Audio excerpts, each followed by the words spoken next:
This is Nish Majmudar. I am currently the CISO at Mathematica Policy Research. Mathematica is about 1,800 employee-owned company, mostly into data research, data analytics, data modeling. We're a federal government contractor.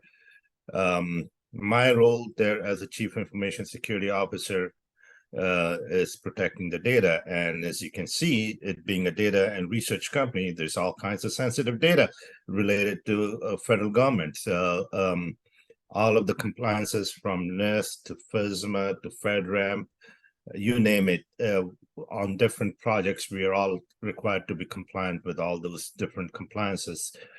I've got a decent enough portfolio to manage here. I'm going to be talking about cloud security, and a couple of the things that are very close to me is deploying cloud security controls.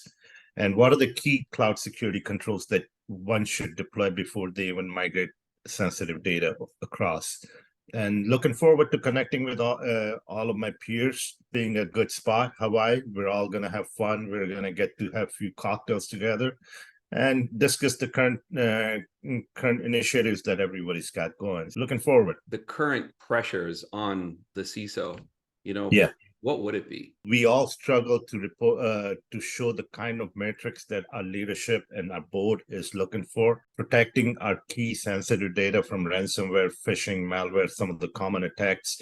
As we all know, employee is the weakest link. Those are some of the key challenges I think all CISOs face, and nothing new for me. The security leadership role, it just keeps escalating your responsibilities. What is increasing attack surface, whether it's phishing, malware, and protecting data, not knowing where your data is, the risk that we have. And that's the responsibility, because in the past, CISO's role has been limited to just risk and governance. But now CISO's role is becoming more technical. All these technical controls are put in under CISO space. So now asset management, knowing all your IT, where you're knowing exactly where your attack surfaces are. And not to mention, I always say attack surface is also not always infrastructure. A lot of attacks happen through employees, right? So your weakest link, employees, are your attack surface too. So is vendor software helping? How's the new software in the vendor space improving? Or helping? That's a good question. I think we all go through. I think there's nothing new. On an average, any CISO shop has close to 25 to 40 different tools, and each vendor will tell you that they can do this, but in reality, a vendor has a specialty. They can't really do everything. Integrating all these vendors, automating it, it's a challenge, and a lot of new tools that are coming out. Hopefully we'll solve some of these problems, but vendors and tools are a critical part of what we do. It helps us automate things. It helps us get out of the manual, but finding the right balance and not just going and getting everything that you can under the umbrella. Otherwise, then you're forced to then manage 40 different tools, and you can't just keep hiring people. Getting better at really articulating what problem they're solving versus selling. What vendors are missing out is understanding my challenges. At any given time, any CISO is going to have 15 different gaps. Doesn't mean that they're going to be able to invest in all 15 initiatives and try to attack all of them at the same time. We're going to have to prioritize which ones are more critical, right?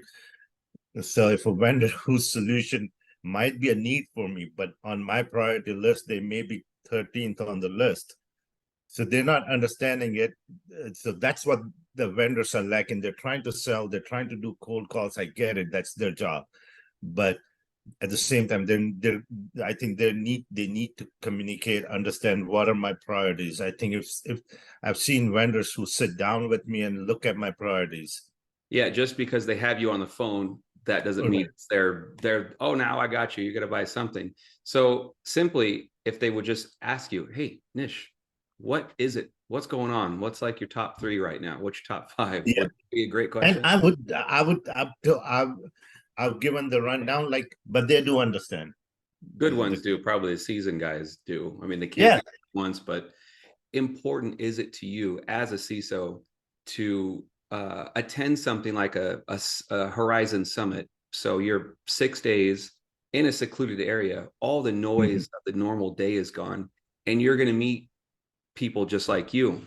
You know, how important is it to meet people ongoing face to face versus these Zoom calls or just like Right. a one-day conference? Like, what's the Right. difference?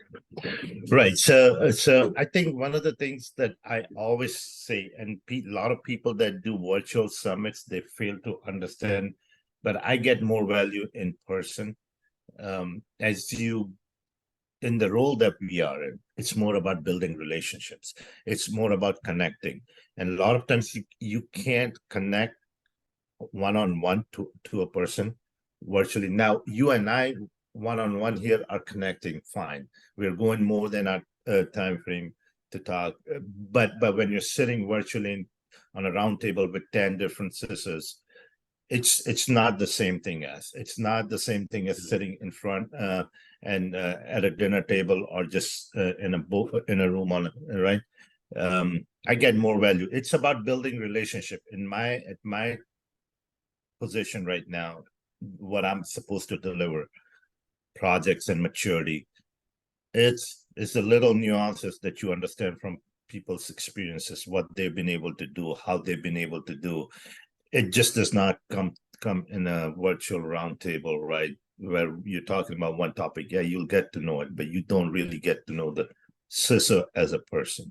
The difference between sitting across from someone, maybe a high five or a handshake or a walk or a something, or just that little thing in their voice or how their mannerisms, you just can't replace it. So no, you can't. And I actually do, to answer your original question, I do a lot of in-person events, like how to build data security programs and application security programs. That's my passion. well, it's good that you have passion. I think that makes anybody's position, no matter what they do, that much more effective. Yeah. But I can tell you, yeah, just chatting with you here, I definitely look forward to meeting you. I think it's an interesting, like everyone, maybe there might be a CISO, but how they got there, like what steps, how, you know, there's 15 different ways to get to a place. How got there, and the workload and the perspective. And I think that is what you guys as CISOs are going to be kind of learning too. Like, how'd you do this? We had this problem. How'd you fix it? What's going on? So, all right, Nish. Well, nice talking to you, Nick.